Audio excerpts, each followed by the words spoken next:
16 yoshda edim. Bir tong dadam bizdan 30 chaqirim uzoqlikdagi qishloqqa o'rtoqnikiga olib borib qo'yishimni so'radi.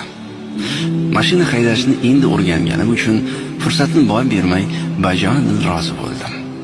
Dadamni manzilga tashlab qaytayotganimda mashinani ta'mirlatib 2 soatdan keyin kel deb tayinladilar. Ulovni tanish ustida qoldirdim. Vaqtni qanday o'tkazishni bilmay nihoyat kinoxonaga yo'l oldim. Qiziqib ketib, ketma-ket kino ko'raveribman. Tashqariga chiqqanimda dadam aytgan vaqtdan 2 soat o'tib ketgan edi.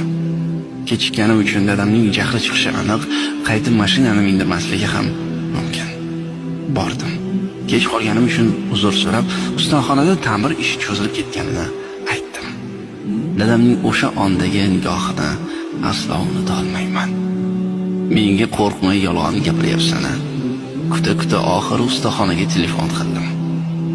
Usta mashina allaqachon tayyor bo'lganini, biroq sen kelmaganingni aytdi. Uyalib ketdim. Noiloj to'g'risini gapirdim. Sendan emas, o'zimdan xafaman, dedi dadam. Biroz jimlikdan keyin, agar shuncha yildan keyin menga yolg'on gapira olayotgan ekansan, demak yaxshi ota bo'la olmabman. Dadasini aldashga qodir bola ulg'aytiribman. Uyga piyoda ketaman. Yo'l bo'yi qayerda xato qilganimni o'ylab boraman.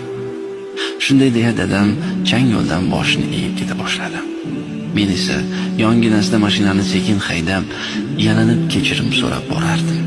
Biroq dadam eshitmayotgandek ketaverdi. 30 chaqirimni shu ahvolda bosib o'tdik. Dadamning ham jismonan, ham ruhan qiynalishiga guvoh va sababchi bo'lganim hayotimdagi eng iztirobli onlar edi.